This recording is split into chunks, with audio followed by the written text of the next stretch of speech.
Hola, gente de YouTube. ¿Cómo están? Bien. Excelente. Bueno, aquí les traigo un nuevo fanfic, o quizá no, tal vez ya lo escucharon en otra parte, o tal vez no.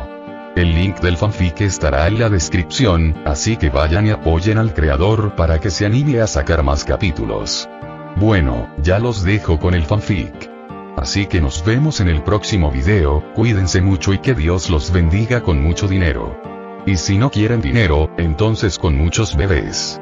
Capítulo 30. El único superviviente. Comienza la cuenta regresiva. 5, 4, 3, 2, 1. En la mente de Jon resonaba una cuenta regresiva mental hacia su inminente regreso. Estaba preparado para lo desconocido, sin saber qué podría recuperar de este reino ni en qué forma se manifestaría. Mantenía a Ygritte y al Fénix cerca, junto con una variedad de varitas mágicas, galeones y diversos objetos mágicos. La mayoría de estos artículos estaban guardados en el bolsillo mágico de Nifler. 0. Al materializarse esas palabras, el mundo pareció congelarse. La puerta etérea y luminosa reapareció en su mente. Mientras se abría lentamente, la conciencia de Jon fue atraída hacia ella.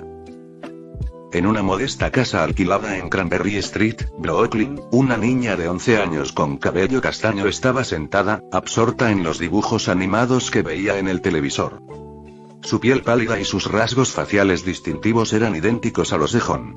Su rostro era terso, sin pecas, y sus ojos inteligentes realzaban su delicadeza. Era prima de Jon. En la pantalla se veían Tom y Jerry. A pesar de su afición, propia de su edad, por este tipo de dibujos animados, ya había visto este episodio varias veces, lo que le había provocado una sensación de hastío.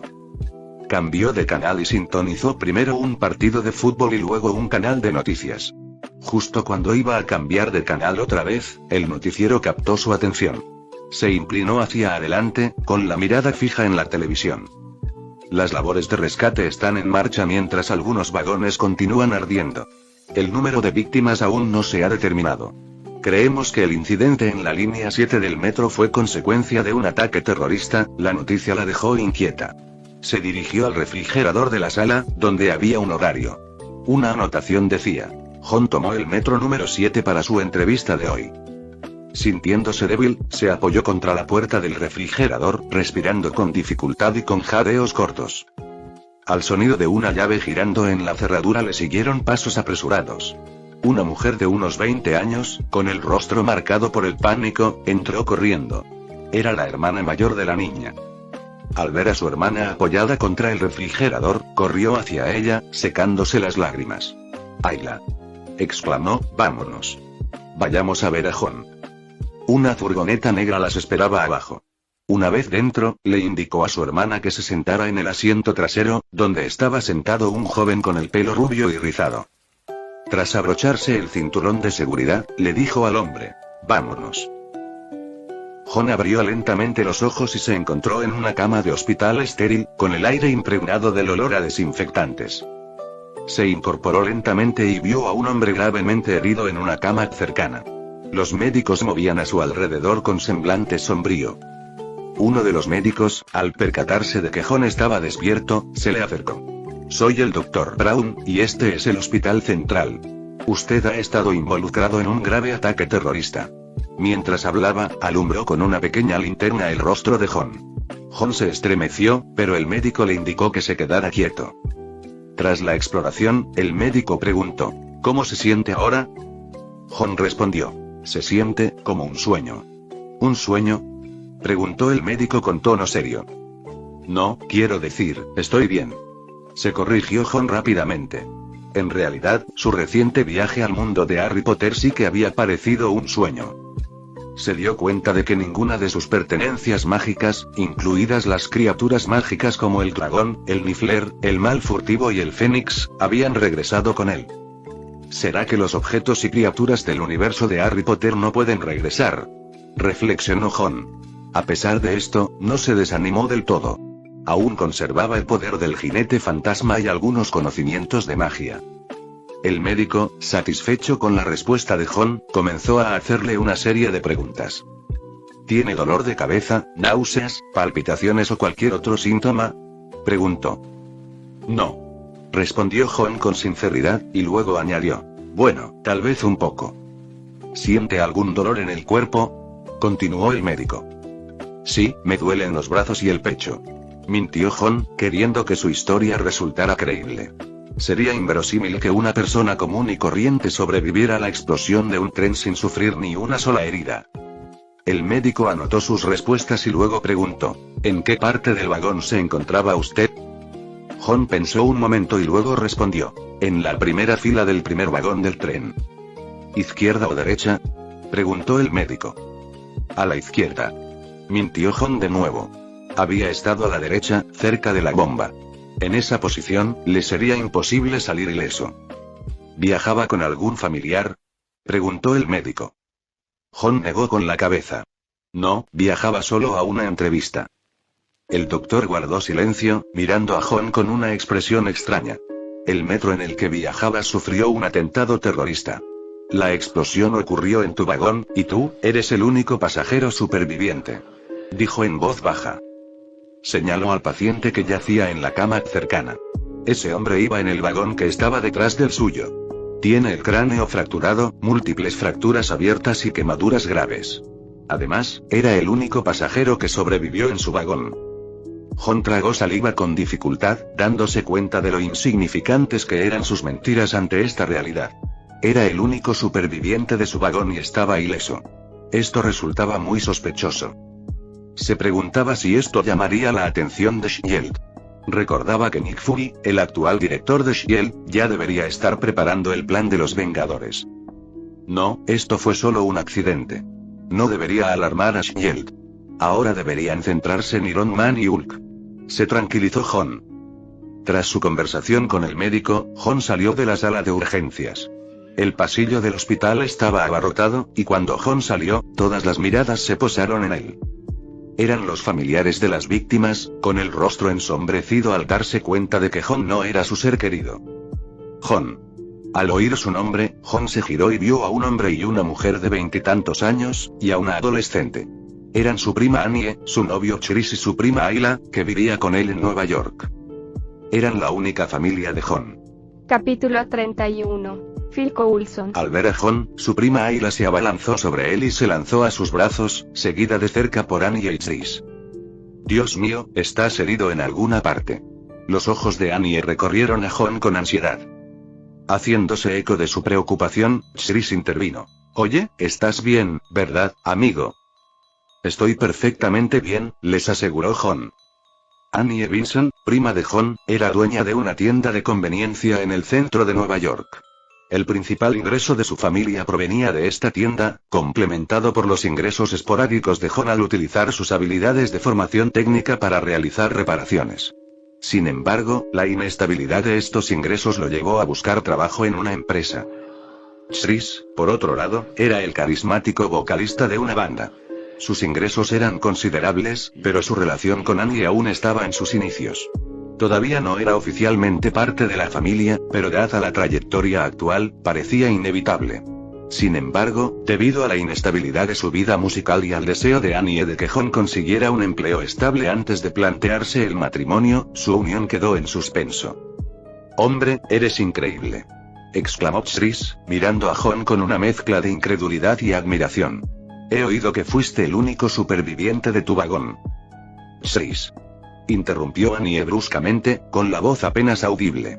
«Este no es el lugar para esos comentarios». Dirigió una mirada a los miembros de la familia que la rodeaban, con el rostro enrojecido por la vergüenza. Al darse cuenta de su metedura de pata, Chris se disculpó rápidamente. «Ah, disculpen mi falta de consideración». «Está bien, sigamos adelante», sugirió Jon, ofreciendo una sonrisa reconfortante a la pareja. «Disculpe, ¿me concede un momento de su tiempo?». Cuando se disponían a marcharse, un hombre de mediana edad, impecablemente vestido con un traje y zapatos de cuero relucientes, les obstruyó el paso. «¿En qué podemos ayudarle?», preguntó Annie. Jon, sin embargo, se quedó perplejo. Reconoció al hombre. Era Phil Coulson, uno de los personajes principales de la serie de televisión estadounidense Agents of S.H.I.E.L.D. «Genial. ¿S.H.I.E.L.D. me está pisando los talones?», pensó Jon, sintiendo un escalofrío. Tenía que ser S.H.I.E.L.D. para detectar cualquier problema. Coulson le mostró su tarjeta de identificación a Anya y se presentó. Saludos, soy Phil Coulson de la oficina de Shield. Necesito hablar con el señor Vincent. Su característica sonrisa permanecía en su rostro mientras dirigía la mirada hacia John, que estaba de pie detrás de Anya. ¿Qué oficina? Anya frunció el ceño al oír ese nombre por primera vez. Al igual que muchos ciudadanos, ella albergaba una profunda desconfianza hacia las agencias gubernamentales y, naturalmente, se mostraba reacia a dejar que su primo menor tuviera contacto con ellas. Shield, señora, aclaró Coulson. No es señora, sino señorita. Todavía no estoy casada. Y nunca había oído hablar de esta agencia, replicó Anya con un tono de irritación. Disculpe, señora Vincent, me equivoqué, respondió Coulson con tono de arrepentimiento. Simplemente deseamos conversar brevemente con el señor Vincent. No le tomará mucho tiempo. Al percibir la hostilidad de Anya, adoptó una actitud más respetuosa. Chris dio un paso al frente, con la mirada fija en Coulson. Escucha, no me importa cuál sea tu juego. John acaba de recuperarse de una catástrofe. Lo que necesita ahora es descansar, no ser interrogado. Sin embargo, John intervino. Está bien, Chris. Hablaré con él. John sentía curiosidad por saber por qué Shield lo buscaba. ¿Se debía a sospechas sobre sus superpoderes o estaba relacionado con el reciente atentado terrorista? Comprendía que si Shield se había tomado la molestia de enviar a un agente de alto rango para encontrarlo, probablemente el asunto era grave. Incluso si lograba evadirlos ahora, inevitablemente regresarían. ¿Estás seguro, John?, preguntó Anya, con la voz teñida de preocupación. Está bien. Solo quiere charlar, ¿verdad? John miró a Coulson, quien respondió con un gesto tranquilizador y una sonrisa. Tras soltar la mano de Ayla, John se dirigió hacia Coulson. Busquemos un lugar más tranquilo para hablar, señor Vincent. Este no es el ambiente más propicio para una conversación. John siguió a Coulson hasta un pasillo apartado, donde ambos tomaron asiento. Para evitar malentendidos, señor Vincent, debo aclarar que en Shield operamos bajo el Consejo de Seguridad Global. No somos exclusivos de este país, comenzó Coulson, sacando varios documentos de su maletín. Un documento en particular llamó la atención de John. En la portada se leía: Plan preliminar de la iniciativa Vengadores. Un nombre bastante pegadizo, ¿verdad?, dijo Coulson, notando el interés de John por el documento. Nuestro director no siempre tiene buen ojo para los nombres, pero este le ha salido bien. John se quedó perplejo. ¿Acaso el plan de los Vengadores no debía ser ultra secreto? ¿Por qué Coulson lo llevaba consigo tan tranquilamente? ¿Y por qué lo comentaban tan abiertamente? ¿Era eso realmente apropiado? Sin embargo, John se dio cuenta de que Coulson no había revelado ninguna información confidencial, sino que simplemente había entablado una conversación trivial sobre el nombre. Coulson, al darse cuenta de que se había desviado del tema, se corrigió rápidamente. Disculpen, me reasignaron recientemente de otro puesto donde tuve la oportunidad de conocer a mi ídolo. La emoción me superó. Seguro que lo entienden. John arqueó las cejas. ¿El ídolo de Phil Coulson? Por lo que él sabía, tanto en películas como en cómics, Coulson solo tenía un ídolo: el Capitán América. ¿Estaba a punto de descongelarse el Capitán América y transportarlo a Nueva York? Si ese fuera el caso, explicaría por qué Coulson tenía a mano los documentos del proyecto de los Vengadores, ya que el Capitán América era sin duda una figura clave en la iniciativa de los Vengadores. Pero no podemos permitirnos ser negligentes, ¿verdad? Pongámonos manos a la obra, sugirió Coulson, sacando una fotografía de la pila de documentos. Creemos que este ataque podría estar relacionado con una operación internacional de contrabando de metales originaria de África. ¿Reconoces a este hombre? Coulson levantó una fotografía y se la mostró a John. El hombre de la imagen vestía traje y zapatos de cuero, y su rostro denotaba arrogancia. Parecía un mafioso disfrazado de hombre de negocios. No lo reconozco, y comenzó John, sacudiendo la cabeza. De repente, un recuerdo le vino a la mente, lo que lo hizo corregirse. Un momento. Sí me suena. Creo que estaba en el mismo vagón que yo en el metro. Era difícil olvidar la peculiar apariencia de aquel hombre. Era raro ver a alguien con traje en el metro, y su imponente físico lo hacía destacar aún más. Sin embargo, John pronto se dio cuenta de que si Coulson le estaba mostrando la foto de ese hombre, podría haber sido el objetivo del ataque. Pero detonar un vagón de metro para eliminar a una sola persona parecía el acto de un loco. En opinión de John, existían formas mucho más discretas de deshacerse de alguien si se tenía acceso a un explosivo tan potente. Colocar una bomba en su casa, por ejemplo, sería menos llamativo que provocar una explosión en el metro. Esta última no solo perjudicaría a transeúntes inocentes, sino que un ataque terrorista de tal magnitud sin duda atraería la atención de las fuerzas del orden. A menos que los atacantes carecieran de la paciencia necesaria para esperar el momento oportuno para eliminar discretamente a su objetivo, optando en cambio por el método más directo de volar el metro. Si ese fuera el caso, como John había sospechado inicialmente, ese individuo era, sin duda, un lunático. Excelente. Coulson asintió con aprobación, con una sonrisa inquebrantable. Luego sacó otra fotografía. ¿Qué te parece este hombre? Las pupilas de John se contrajeron al instante al ver al hombre de la foto. La imagen mostraba a un hombre negro con rastas, cuyos ojos irradiaban una indiferencia escalofriante. John nunca había conocido a ese hombre, pero sabía quién era. Se trataba de Eric Killmonger, primo de la Pantera Negra y futuro supervillano conocido como el Leopardo Dorado. Capítulo 32. Homecoming. Me temo que no lo reconozco, declaró John, sacudiendo la cabeza enfáticamente. Coulson, con una mirada perspicaz, estudió el rostro de John antes de responder con una media sonrisa astuta. ¿Estás seguro? John reafirmó. Absolutamente, estoy seguro. Es solo que, parece un poco intimidante. Coulson soltó una risita, dio la vuelta a la fotografía para que lo mirara de frente y asintió. En efecto, tiene un semblante bastante amenazador. Dicho esto, recogió metódicamente todos los documentos y los guardó cuidadosamente. Se levantó de su asiento y le tendió la mano a John. Agradecemos mucho su cooperación, señor Vinson, dijo Coulson, y su risa resonó en la habitación. ¿Eso es todo? ¿Se acabó el interrogatorio? Reflexionó John. ¿Solo 2 fotografías para comprobar? Sin dudarlo, John correspondió al apretón de manos. Justo cuando estaba a punto de retirar la suya, se dio cuenta de que el agarre de Coulson seguía firme, sin dar señales de aflojarlo. ¿Señor Coulson? Preguntó John, con los ojos reflejando su confusión. Coulson se limitó a responder con su enigmática sonrisa, dejando sus pensamientos en el misterio. Una última pregunta, señor Vinson. John tragó saliva con dificultad. ¿Qué es? ¿Cómo lograste sobrevivir al accidente? El tono de Coulson cambió, volviéndose severo. El corazón de John latía con fuerza en su pecho, y a pesar de la sonrisa de Coulson, John sentía como si su mirada le atravesara el alma. Quizás, simplemente tuve suerte, logró responder John. ¿Ah, sí? Replicó Coulson, recuperando su media sonrisa. John permaneció en silencio y, finalmente, Coulson le soltó la mano. Creo que nuestra conversación ha llegado a su fin. Espero que tenga una noche tranquila, señor Vinson, anunció Coulson, recogiendo su maleta y saliendo del lugar. Cuando la oscuridad envolvió la ciudad, salieron del hospital. En la furgoneta de Chris, John se encontró en el asiento trasero, con Ayla absorta en un juego para móvil a su lado. John, estoy atascada en este nivel, exclamó Ayla, entregándole el teléfono a John, quien rápidamente lo tomó y comenzó a avanzar en el juego.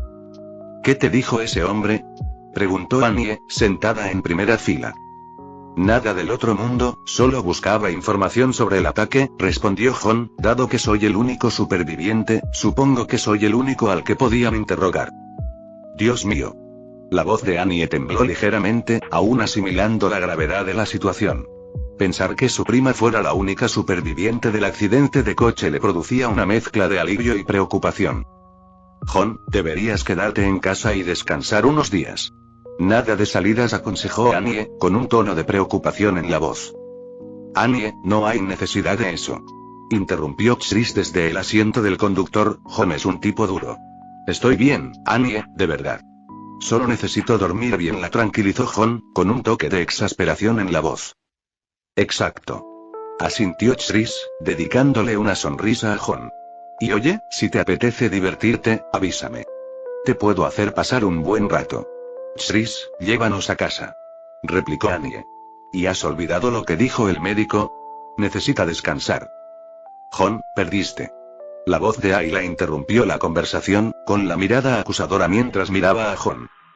Lo siento, me distraje, se disculpó Jon. Jon, guarda el teléfono. Ayla, deja de molestar a tu hermano, regañó Annie desde el asiento delantero. De repente, Chris, que iba al volante, exclamó. Chicos, adivinad qué he visto. Un local de comida rápida. Dicho esto, se detuvo y anunció. Me acabo de dar cuenta de que aún no hemos cenado. Voy a buscar algo de comer. ¿Qué les apetece? No tengo hambre, respondió Annie, con la voz apenas audible. Quiero pizza, exclamó Ayla. Muy bien, pizza para Ayla. ¿Y tú, Jon? Chris se giró hacia Jon. Yo tomaré una hamburguesa, decidió Jon. No hay problema, aguanta, respondió Chris, saliendo de la furgoneta y dirigiéndose hacia el restaurante de comida rápida. Una vez que Chris se marchó, Jon se quedó absorto en sus pensamientos. Por la actitud de Coulson, era evidente que sabía algo, pero parecía estar conteniéndose, tal vez simplemente especulando y observando a Jon por el momento. Sin embargo, Jon no le dio demasiada importancia. Sabía que Shield lo encontraría tarde o temprano. Era solo cuestión de tiempo.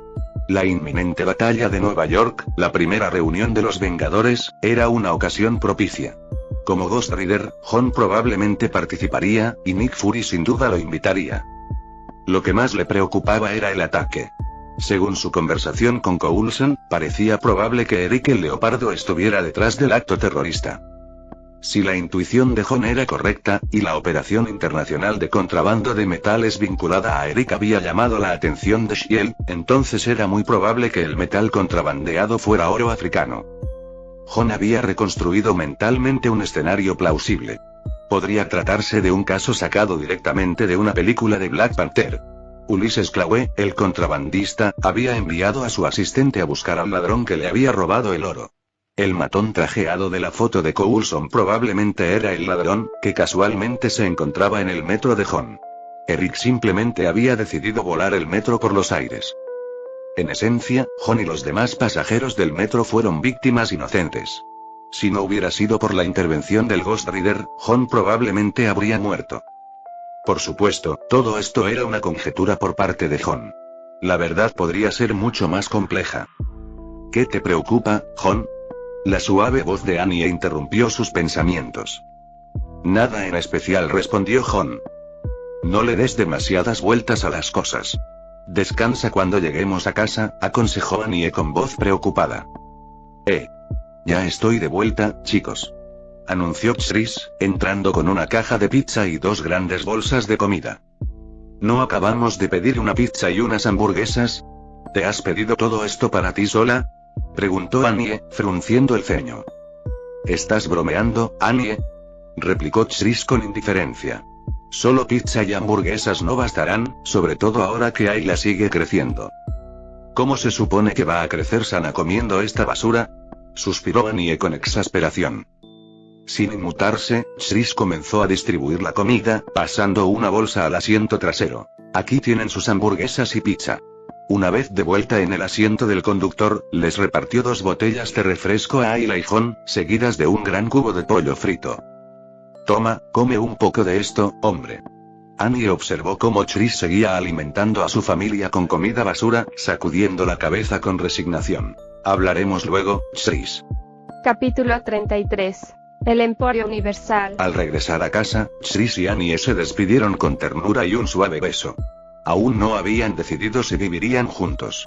Tras asegurarse de que habían llegado sanos y salvos, Chris se adentró en la noche y su coche desapareció en la carretera.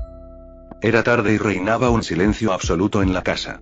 Las palabras eran innecesarias mientras cada uno se preparaba para el día siguiente.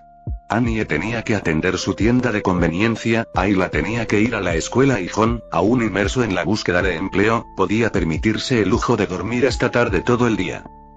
Al retirarse a su habitación, Jon activó mentalmente el panel del sistema. Había aparecido una nueva función: el Emporio Universal.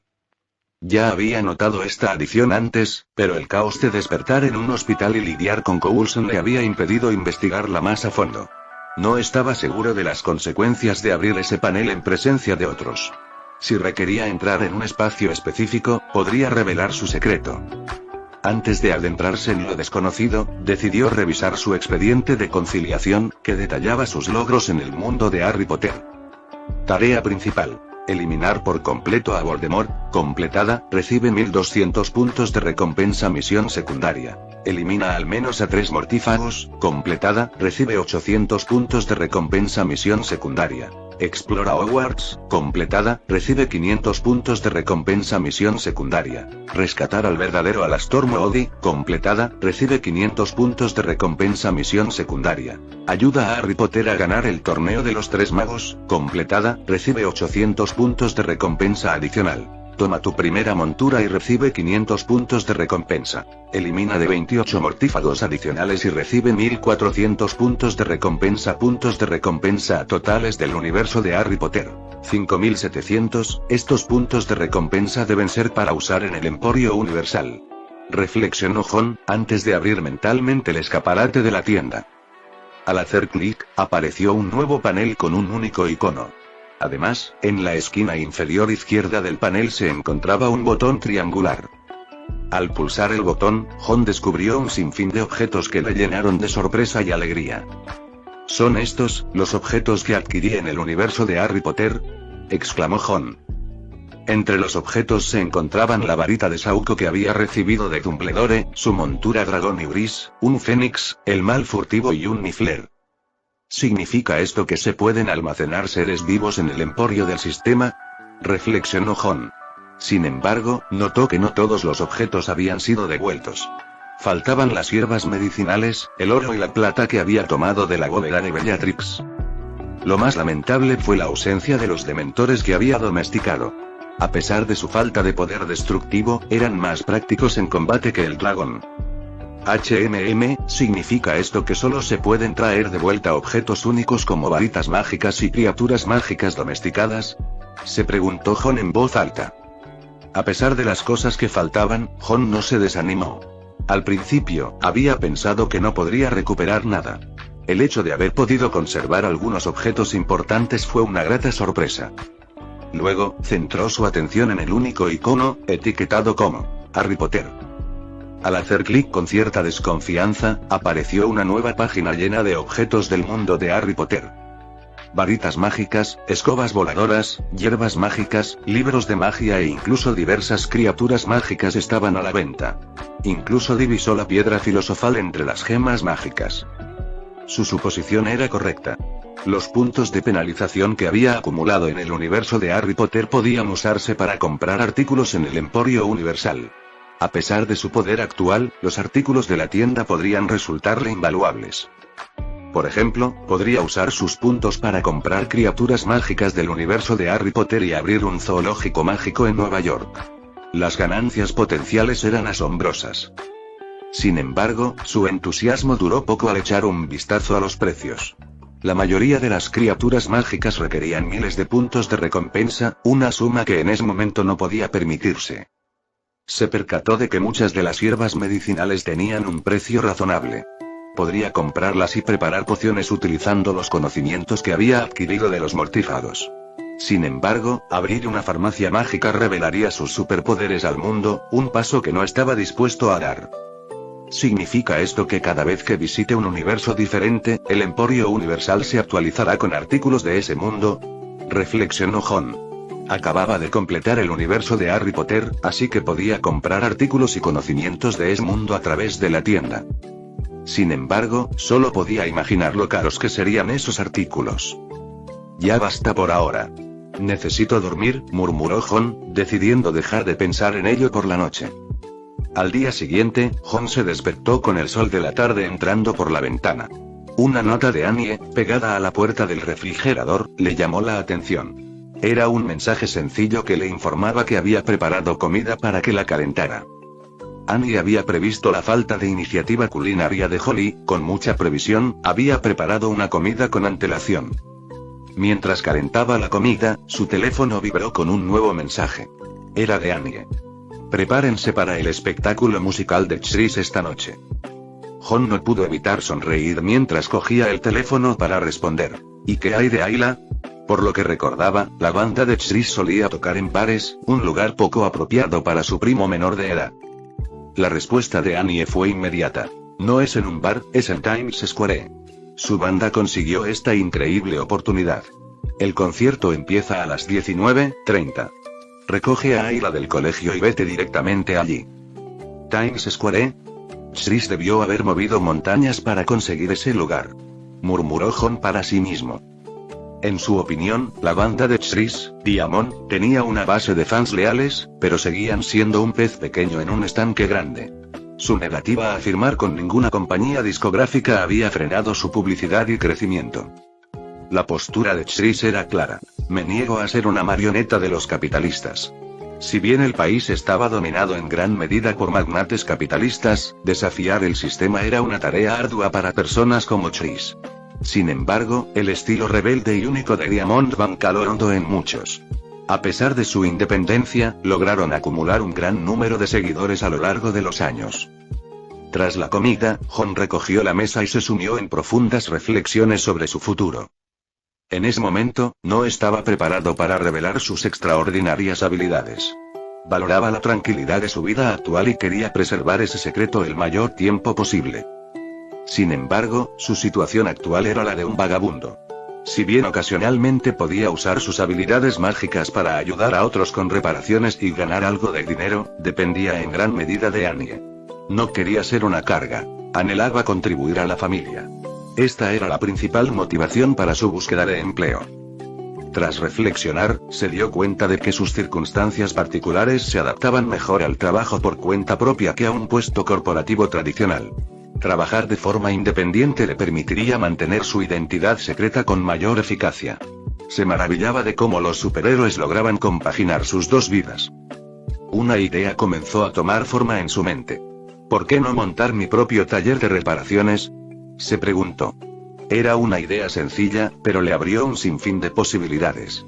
Sin saberlo, este simple pensamiento marcó el inicio de un nuevo y emocionante capítulo en su vida. Capítulo 34. Anillo de diamantes. Jon había considerado la idea de abrir su propio taller de reparación en el pasado. Sin embargo, sus habilidades eran algo limitadas, lo que le impedía ser un experto en todo. La mayoría de los dueños de talleres de reparación exitosos se especializaban en un nicho, ya fuera automoción, dispositivos móviles o computadoras. Al carecer de una especialización, Jon temía que su emprendimiento fuera efímero. Pero ahora las cosas eran diferentes. Había aprendido un poco de magia del mundo de Harry Potter. Si se topaba con un objeto que no podía reparar, simplemente podía pronunciar el hechizo reparo y restaurarlo sin esfuerzo. Cuando dieron las 5 de la tarde, recogió a Ayla y se dirigieron al concierto de Chris. A pesar de que faltaban 2 horas para el espectáculo, Times Square ya bullía de expectación. Multitudes de fans, ataviados con camisetas de Diamond Band, se sumaban al estruendo. Se había instalado un escenario improvisado en un claro del campo, donde Chris y sus Diamonds tenían previsto actuar. Jon, Ayla. El sonido de la voz de Annie hizo que Jon se girara. Annie se acercaba a ellos con paso seguro. Annie, ¿no llevas puesta la mercancía de Diamond Band? Chris podría estar un poco decepcionado. Bromeó Jon. Annie replicó, con un tono cargado de falsa indignación. No soy una groupie, estoy aquí en solidaridad. Jon soltó una risita y luego preguntó, ¿dónde está Chris? Preparándose en su coche de banda. Annie señaló una estructura provisional detrás del escenario y añadió, vamos a ver cómo está. Jon, Ayla y Annie se dirigieron a la furgoneta. Dentro, los miembros de la banda estaban absortos en sus rituales previos al concierto. Se maquillaban, afinaban sus instrumentos y mantenían conversaciones en voz baja por teléfono. Oigan, miren. Es la futura señora Diamond. Una voz resonó, atrayendo la atención de todos en la camioneta hacia Annie. Basta ya, Ferrante. Exclamó otra voz, y Chris emergió de entre la multitud. Jon, ¿cómo estás? Preguntó Chris. Jon asintió y respondió, mucho mejor, gracias por preguntar. Chris le dio una palmada en el hombro a Jon, y su risa resonó en la furgoneta. Vamos a presentarte a la banda.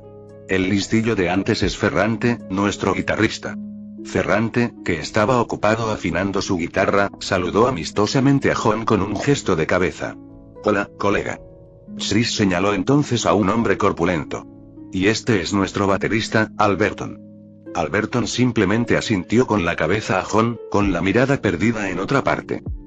No le hagan caso, es un poco reservado, explicó Tris con una sonrisa pícara. Pero créanme, en el escenario es un artista completamente diferente. Al bajo tenemos a Lenji. Tris hizo un gesto hacia un joven que llevaba gafas de sol. Encantado de conocerte, amigo. Saludó Lenji a Jon con una explosión de energía. Y por último, pero no por ello menos importante, nuestra teclista, la encantadora Lillian. Presentó Tris, señalando a una mujer rubia que era la única integrante femenina de la banda. Hola. Saludó Lillian afectuosamente a Jon, rematando su saludo con un guiño juguetón. En ese preciso instante, Ferrante se levantó de su asiento y se dirigió a Tris. Jefe, tendremos tiempo de charlar con su cuñado más tarde, no tenemos tiempo para presentaciones. Empezamos en un momento. Cuñado. Ferrante, escúchalo bien. Un error más y acabarás con tu cabeza hueca en el patio trasero de Alberton, replicó Tris, provocando risas en la banda. Ayla, sin embargo, observaba desconcertada por sus bromas. ¿Qué significa? Preguntó Ayla inocentemente. La expresión de Jon vaciló, y rápidamente aconsejó. Mejor olvida esa palabra, Ayla. Anya intervino. Tris. Es solo una niña. Cuida tus palabras. Disculpa, Ayla. Por favor, olvida lo que acabo de decir, se disculpó Tris rápidamente. Annie suspiró, sacudiendo la cabeza con leve exasperación. Está bien, no te distraeremos más. Concéntrate en tu actuación. Dicho esto, hizo salir a Jon y a Ayla de la furgoneta. Una vez que se hubieron marchado, Lillian dio un paso al frente y se giró hacia Tris. Oye, Tris. ¿Era tu cuñado? Lillian, estoy harto de corregir a todo el mundo, respondió Tris con tono severo. Y recuerda, es intocable. ¿Por qué? A mí me parece bastante encantador, protestó Lillian. Porque perderás el interés en 2 días, igual que con tus novios anteriores, replicó Tris. Lillian respondió con un puchero, optando por guardar silencio. Jon, Annie y Ayla se encontraron en medio de una multitud de fans. La asistencia al concierto no fue masiva, pero el público estaba repleto de seguidores incondicionales de Diamond Band. Al menos la mitad de ellos lucían productos oficiales de la banda. En medio del bullicio, el trío esperaba pacientemente el comienzo de la actuación. De repente, Jon sintió una extraña sensación. Era como si pudiera percibir pensamientos malévolos que emanaban de alguien entre la multitud. Esta era una nueva habilidad que había adquirido desde que se convirtió en Ghost Rider. Podía detectar intenciones siniestras, como intenciones asesinas, en la mente de quienes lo rodeaban. Jon frunció el ceño mientras escudriñaba a la multitud, intentando descifrar el origen de aquella sensación inquietante. Finalmente, su mirada se posó en un hombre con una gorra negra de visera, que miraba fríamente hacia el escenario. Justo en ese momento, comenzó el espectáculo. Los miembros de Diamond Band subieron al escenario uno por uno, recibidos con una ovación del público. Tris. A darle, Ferrante. Te queremos, Lillian. La multitud rugió de emoción. Una vez que todos los miembros de la banda estuvieron en el escenario, Tris, en su papel de vocalista principal, tocó el primer acorde y el público guardó silencio. La actuación de la banda comenzó oficialmente, reavivando el entusiasmo del público. Tris tocó la guitarra, contagiando su energía a la audiencia. Sin embargo, Jon estaba demasiado absorto como para disfrutar del espectáculo. Su atención estaba completamente centrada en el hombre de la gorra negra con visera. Al poco tiempo, el hombre comenzó a moverse, abriéndose paso entre la multitud hacia el frente. Luego metió la mano en su chaqueta. ¡Alto!, gritó Jon, perforando el aire, pero en medio de la actuación, solo Annie y Ayla lo oyeron. «Jon, ¿qué está pasando?», preguntó Annie, alarmada. Sin decir palabra, Jon se abalanzó hacia adelante, derribando al hombre por detrás. Un disparo resonó en el lugar, seguido de un momento de silencio atónito. La intervención de Jon había provocado que el proyectil se desviara inofensivamente al aire. El pánico se apoderó de la multitud como la pólvora. La gente se dispersó en todas direcciones, y sus gritos ahogaron el sonido del espectáculo interrumpido. «Jon», gritó Annie, agarrando la mano de Ayla. Intentó abrirse paso entre la multitud enloquecida hacia Jon, pero el caos le impedía moverse. Jon y el hombre cayeron al suelo, este último forcejeando con vehemencia. El hombre volvió a apuntar con su arma a Jon. Al ver esto, Jon agarró la mano del hombre que empuñaba el arma. Temiendo aún un disparo accidental, decidió emplear una táctica menos convencional. «Mírame a los ojos». Los ojos de Jon ardían con un fuego sobrenatural. La visión lo petrificó, y de inmediato dejó de resistirse. Soltó el arma, con la mirada perdida como si le hubieran vaciado el alma, y dejó de forcejear. Capítulo 35. El primer viaje en Marvel. Las sirenas aullantes del coche patrulla resonaron en la noche, rompiendo el silencio que reinaba en la escena. Las luces rojas y azules intermitentes iluminaron con un brillo inquietante los rostros de Jon, Tris, Annie y Ayla mientras observaban cómo los policías detenían al agresor. Jon también fue arrestado, con las manos esposadas, un marcado contraste con la calma que había mantenido. La comisaría bullía de actividad. Los agentes iban de un lado a otro con el rostro contraído por la seriedad.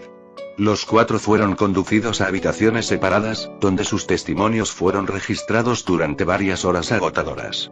Eran plenamente conscientes de la gravedad de la situación. Un intento de asesinato no era un asunto menor, sobre todo cuando el agresor portaba un arma cargada. La víctima, Tris, guardaba un asombroso parecido con el agresor, un hecho que no pasó desapercibido para la policía. El agresor, por su parte, permanecía sentado en la sala de interrogatorios, con la mirada perdida y la mente aparentemente sumida en un laberinto de confusión.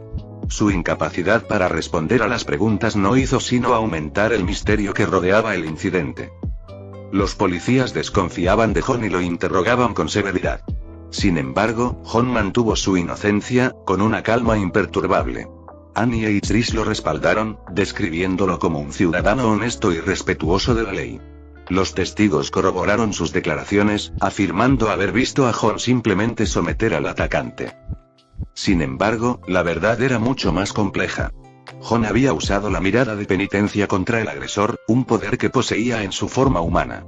Si hubiera estado en su forma de espíritu de venganza, el efecto habría sido catastrófico, provocando la muerte inmediata del agresor.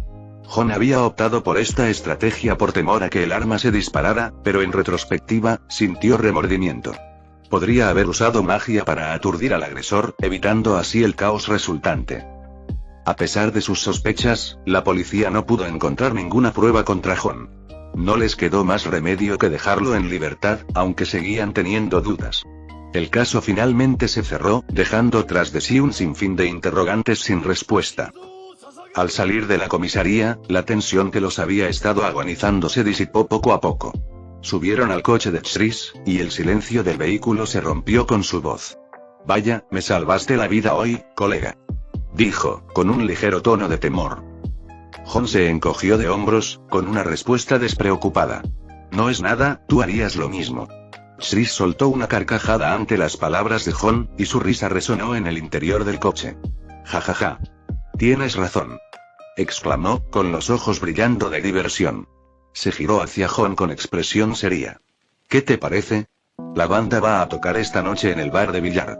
¿Vamos juntos?» La reacción de Annie fue inmediata. «¿Qué? ¿Estás loco, Tris? ¿Todavía quieres que te sigan disparando?», lo regañó, con la preocupación evidente en su voz. Tris restó importancia a sus preocupaciones con un gesto de la mano. «No te preocupes, cariño», dijo con tono tranquilizador. «Fue un accidente fortuito. Te garantizo que no pasará nada esta noche». Annie suspiró, con evidente frustración. Siempre le había resultado difícil hacer cambiar de opinión a Tris una vez que tomaba una decisión. «¿Qué tal, Jon? Esto lleva pasando 2 días, es hora de relajarse», dijo Tris, volviendo a mirar a Jon. Jon permaneció en silencio, con la mirada fija en Annie.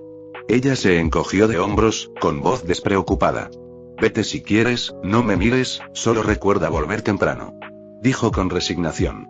Jon consideró sus palabras, sopesando los pros y los contras. Tras un instante, asintió, con la decisión tomada. «De acuerdo. De todas formas, no hay nada de qué preocuparse», dijo, dando por concluida la conversación. La noche aún era joven, y la promesa de una velada relajante era demasiado tentadora como para resistirse. Tras despedirse de Annie y Ayla, que habían vuelto a casa en taxi, Tris y Jon se dirigieron al bar de billar. Los miembros de la banda ya estaban allí, con sus instrumentos afinados y listos para llenar la noche de música. Sin embargo, antes de llegar a su destino, Jon se volvió hacia Dries con voz firme.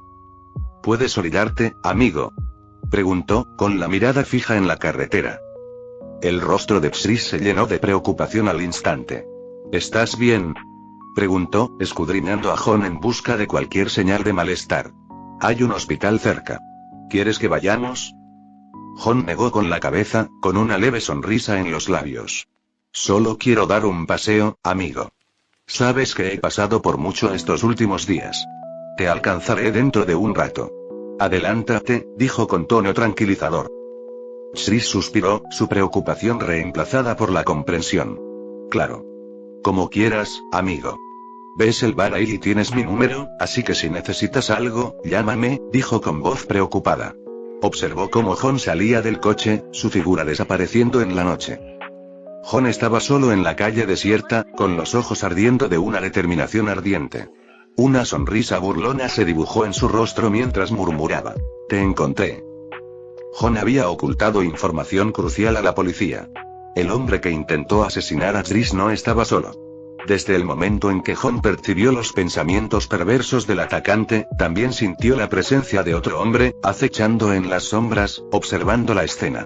Sin embargo, Jon se había concentrado en la amenaza inmediata. El hombre que se acercaba a Dries. Tan pronto como Jon redujo al atacante, el cómplice huyó, dejando atrás a su compañero. Pero Jon no lo había olvidado. Sabía que debía eliminar esa amenaza para garantizar la seguridad de sus amigos y familiares. Como el jinete fantasma, Jon poseía la habilidad de rastrear a los pecadores. Su conexión sobrenatural con el pecado le permitía sentir la presencia de quienes habían cometido malas acciones. Guiado por un sentido de la justicia, buscaba castigar a los malvados y llevarlos al arrepentimiento. Con esto en mente, Jon se acercó a una motocicleta estacionada. Al activar su forma de espíritu de venganza, su toque incendió la motocicleta, y las llamas danzaron sobre su superficie, testimonio de los poderes demoníacos que poseía. ¡Bum! ¡Bum! El rugido del motor de la motocicleta resonó en la noche, rompiendo el silencio. Jon conducía la motocicleta en llamas, su figura una estela llameante contra la oscuridad. Las ventanas y cristales de los edificios a su paso se hicieron añicos, y los fragmentos brillaron a la luz de las llamas. La persecución había comenzado, y Jon estaba decidido a llevar al cómplice ante la justicia. Al amparo de la noche, Jon, el jinete fantasma, inició su cacería espectral. Su presa. Un hombre cuya alma era tan negra como el alquitrán que cubría las calles de Nueva York. La ciudad, una jungla de cemento, era un laberinto de pecado y vicio, pero los sentidos etéreos de Jon estaban sintonizados con la frecuencia de la malevolencia. Podía sentir la presencia del hombre pecador, una oscura mancha en el tejido de la existencia, que lo alejaba de las torres de acero y cristal de la ciudad, hacia la naturaleza virgen. El viaje fue un contraste radical, desde las luces de neón de la ciudad hasta la serena luz de la luna en el campo. La calavera llameante del Ghost Rider se reflejaba en las tranquilas aguas de los lagos que atravesaba, mientras su motocicleta de fuego infernal dejaba a su paso un rastro de tierra arrasada. El corazón del pecador latía con fuerza en su pecho al divisar la figura esquelética en llamas sobre la motocicleta. Sus ojos se abrieron de terror, y la respiración se le atascó en la garganta. ¿Qué demonios es esto?, comenzó, con la voz temblorosa por el miedo. Pero antes de que pudiera terminar su frase, el jinete en llamas pasó a toda velocidad, dejando una estela de fuego a su paso. El jinete se detuvo a una milla de distancia, su figura esquelética iluminada por las llamas, esperando. La visión del espectro llameante le produjo un escalofrío de terror. Frenó bruscamente, haciendo chirriar los neumáticos contra el asfalto. Abrió la puerta de golpe, con la mirada perdida por el pánico. Al divisar un bosque cercano, corrió hacia él, con el corazón latiéndole con fuerza. El bosque era un laberinto de árboles imponentes y maleza densa. La luz de la luna apenas penetraba entre las espesas copas. El hombre avanzaba a trompicones entre la maleza, respirando con dificultad. Podía oír el rugido lejano de la motocicleta, cuyo eco resonaba en el bosque, un escalofriante recordatorio de la persecución. Mientras tanto, Jon observó cómo el hombre desaparecía en el bosque. Su mirada llameante siguió su rastro, sus sentidos atentos al miedo del hombre. Sabía que el bosque le proporcionaría cobertura, pero eso no lo detendría. Él era el jinete fantasma, el espíritu de la venganza, y no descansaría hasta que se hiciera justicia. El hombre pecador había buscado refugio en los bosques desiertos, quizás pensando que el aislamiento lo protegería. Pero no había forma de escapar del espíritu de la venganza. El bosque era una catedral de árboles milenarios, cuyas ramas nodosas se extendían como manos esqueléticas. El jinete fantasma, con el cráneo envuelto en llamas infernales, se acercó al hombre pecador. El hombre temblaba, con los ojos desorbitados por el terror mientras contemplaba la figura espectral que tenía delante. ¿Quién eres?, balbuceó el hombre pecador, con la voz apenas un susurro. Soy el jinete fantasma, respondió John, con una voz que resonaba con un eco sobrenatural. El espíritu de la venganza. El hombre pecador tragó saliva con dificultad, su mirada recorrió el bosque como si buscara una salida. ¿Qué quieres de mí? Confiesa, dijo el Ghost Rider, con la mirada fija en el fuego. Confiesa tus pecados. Dime dónde se esconden tus otros camaradas. El hombre pecador vaciló, con los labios temblorosos. Pero la mirada del jinete fantasma era implacable, una ardiente exigencia de verdad. Finalmente, el hombre se quebró. Nosotros, estamos en el viejo molino. Al norte de aquí. Pero no era nuestra intención, las intenciones importan poco comparadas con los actos, interrumpió Ghost Rider con voz fría como la piedra. Has causado dolor. Sufrimiento. Ahora sentirás el peso de tus pecados. El jinete fantasma extendió la mano y sujetó el rostro del pecador con su mano esquelética. Los ojos del hombre se abrieron de terror al sentir la mirada penitente del jinete fantasma. Sus gritos resonaron por el bosque, una escalofriante sinfonía de venganza. La mirada penitente, un castigo divino, obligó al hombre pecador a sentir el dolor de cada alma a la que había ofendido. Fue un tormento sin igual, un espejo que reflejaba la oscuridad de sus actos. El hombre pecador se retorcía de agonía, sus gritos se desvanecieron en gemidos mientras el jinete fantasma impartía justicia. Cuando todo terminó, el hombre pecador quedó reducido a un cascarón vacío, su alma purificada de sus pecados. El jinete fantasma lo liberó, su mirada ardiente se suavizó. Vete, dijo con voz grave y gutural. Y no peques más. La legendaria misión ha sido actualizada, juzgando a 1000 almas pecadoras, el progreso actual es 34.000. Dicho esto, Ghost Rider giró su moto de fuego infernal hacia el norte, con la ubicación del viejo molino grabada en su mente. La noche aún era joven, y el espíritu de la venganza tenía más trabajo por hacer. Fin del capítulo 35.